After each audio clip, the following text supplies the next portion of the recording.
Hey guys, this is EckhartsLadder. Hello and welcome to another Star Wars video. Today's might be a little bit shorter because we're talking about a smaller aspect of the Star Wars universe, and specifically the Golan Defense Stations, which could commonly be seen defending planets in the Star Wars galaxy. So there are many prongs to a good planetary defense. Probably the most important one would be a planetary shield, and really a good shield can basically halt even the strongest attacking forces. If the planetary shield is up and if it's strong, the only real way you'll be able to beat it is through an extraordinarily prolonged orbital bombardment, which is not really practical, some sort of sabotage on the ground to destroy the shield generators, or a blockade which will cut off supplies to the world, which is especially effective if they're highly dependent on shipments from other planets. However, the planetary shield is only one aspect. We also have defense fleets, which were often at major planets or at least in the same system to respond to attacks. There were ground-based weapons like the ion cannon we see on Hoth, or the various turbo lasers that were stationed across the galaxy. And then of course we have space stations. Now, space stations came in many different varieties. Coruscant, for example, had everything from orbital yards to private skyhooks to giant mirrors which would direct the sun to the planet's surface, and weaponized defense platforms. Now, there were countless types of defensive space stations used in the galaxy, but I would argue that the most common was the Golan line. I would argue that the Golan was the primary space station used defensively by the Republic, by the Empire, and by the New Republic. And that's not really a surprise, because the New Republic inherited a lot of their space stations from the Empire. For example, when they took Coruscant, although they did have to assault some of the Golans directly, many of the stations actually remained operational and would serve in the defense of the planet for years to come, including against Grand Admiral Thrawn. But let's talk history, because the Golan line has seen several different revisions, with each one improving quite significantly on the prior version. Here's what we get from the FFG sourcebook Fly Casual. The Golan 1 space platform was a very large, heavily armored, and armed space platform, and the first of a series of planetary defense platforms built by Golan Arms. It continues and gives a bit of history, saying that the Golan was developed during the Clone Wars to help free up ships for the war effort. So basically, instead of having to park a few Venators over Coruscant, you build some Golan defense platforms. That being said, especially by the Galactic Civil War, they were sort of showing their age, especially when it came to firepower, and a lot of this would have had to do with just the sheer degree of militarization after the drop of the Ruusan reformations. So the Golan 1 would have been relegated to backwater worlds or worlds that couldn't afford to upgrade, and it wasn't really able to take on large capital ships,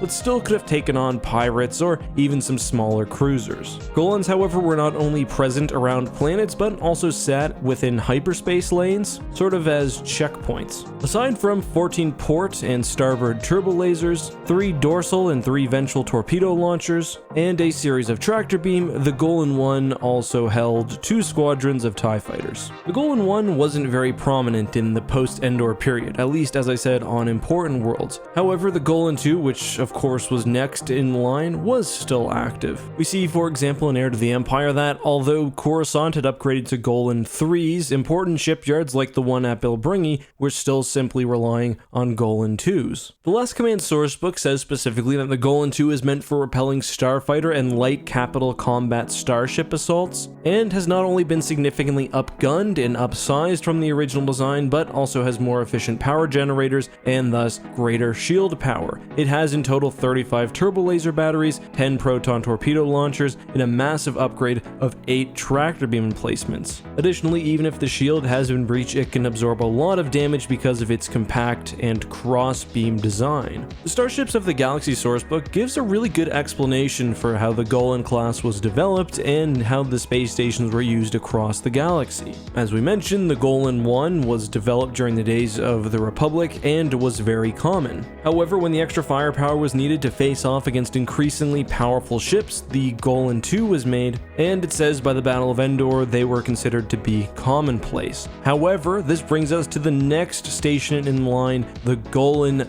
3. Now, Golan 3s were extraordinarily powerful space stations, and as the Last Command sourcebook states, they were reserved for only the most important military installations in vital civilian worlds, which is why you see some at Coruscant, for example. The Golan 3's increase in strength was similar to the Golan 2's increase over the Golan 1. It was much larger, and it probably had larger power generators, giving it a stronger shield. It maintained the smart design of the Golan 2, which made it very sturdy, and it had even more guns, specifically 50 turbo laser batteries, 24 proton torpedo launchers, and now 15 tractor beam projectors, plus whatever amount of starfighters could fit on board. When Thrawn raided Coruscant, he attacked 2 of the planet's Golan Defense Platforms with a fairly sizable force, taking advantage of inexperienced command on the ground, and forcing the New Republic to divert ships away to try to defend the platforms, despite the fact that, as Thrawn said, Golan Defense Platforms can take considerably more punishment than their former ground commander apparently realized. Thrawn used the words former commander because once General Bel Iblis assumed command of Coruscant's defenses, he pulled the fleet back and basically let the Golan 3s sort of slug it out with the Imperial fleets, and none of them were lost, at least as much as we know. Now, these were all Golans that the New Republic captured from the Empire, and Palpatine also had these stations installed at other key worlds, including Biss, which was basically his fortress planet,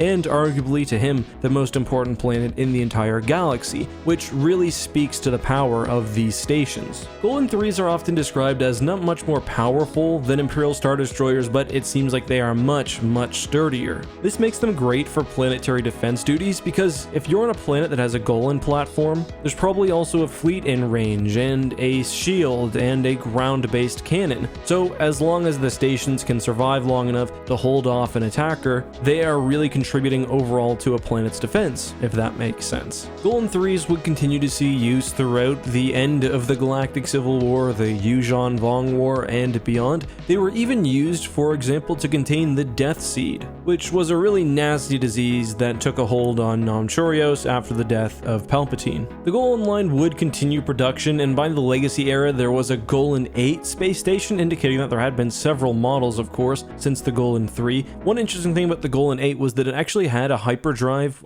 attached to the space station, which I think is really practical, and I guess they would just shut it off when not in use and route the power to the weapons and shielding. But we don't really know a lot about the actual weaponry, especially because the Legacy era campaign guide is kind of weird in how it displays weapon numbers. It also makes me wonder though, I guess other Golan platforms were just moved by like hyperspace tugs or something. I think it would have made sense to give them just a very small and very poor hyperdrive, maybe take, weeks or months to move across the galaxy, but you won't really be using these very flexibly like that. You're meant to drop a Golan in place and basically leave it there, otherwise you're just building capital ships. And that really, I think, is the main benefit over a capital ship, though I think there are some strategic concerns in the other way. Presumably Golan platforms are not geosynchronous, they would be pointing towards, I guess, any likely hyperspace vectors in towards the planet. Now that can be guessed somewhat based on hyperspace routes, but if a planet can be attacked from 2 sides, well then one Golan is just going to be completely useless. But to be fair, that's also the case with starships. It's going to take a fleet a long time to actually move around a planet anyway. Golans with their accompanying starfighters and their tractor beams also work well, as we discuss, in a sort of checkpoint role, or working on borders, or in the middle of shipyards, basically anywhere that you need extra protection. But guys, that's all I have for today. Before we leave, however, I will do a hashtag AskEck. Today's question is an interesting one. It comes from Matthew Kelly, who asks, what are my thoughts on the special editions and the visual effects of the Star Wars movies? So I actually have the version of Star Wars that I grew up on VHS sitting right in front of me as I work. So I was raised on the 1997 Gold Special Edition, which actually had most of the major changes. It had, of course, the new music for Jabba's castle, the controversial Han shot first. You guys get most of the idea. Not, of course, all of the prequel tie-ins because, well, the prequels weren't out yet. So I had seen Star Wars, but we got this for the first time in 1997 when I was 5 years old, and I grew up on the movies in this form. I used to watch Return of the Jedi literally 3 or 4 times a week when I came home from school. I was obsessed in probably an unhealthy way, hence my career choice. So for me, a lot of these special changes are just what I grew up with, so it's kind of hard to see them objectively. When I really think about things critically, some of them are pretty dumb. Han shot first, for example, some of the extra CGI, but I also think there were some really great changes. They tweaked some of the special effects like the explosions in A New Hope. I think the ending song for Return of the Jedi, i.e. the victory celebration theme, is miles ahead of Yub Nub, and I know that's an opinion that you guys can fight about below, but just because that's what I grew up on, I really like them all, and I just wish that they would release the original films in theatrical format. I know you can get fan creations online, but just give us a 4K version of the films as they appeared in theaters, and then do whatever you want, I guess. I mean, I haven't liked a lot of the changes since the special edition. I'm not in love with Hayden Christensen being a Force ghost at the end of episode 6. I really don't like Vader saying no before he saves Luke, in my opinion. That takes away from what I think is my favorite scene in all of Star Wars. So I guess I've got a nuanced opinion on special editions, but an opinion that's obviously quite biased based on what I grew up on. Hope you guys liked that answer. I hope you enjoyed this video. If you have any questions you'd like me to address in future videos, leave it down below with the hashtag AskEck. But guys, that is all for me. Have a good one, and of course, may the Force be with you.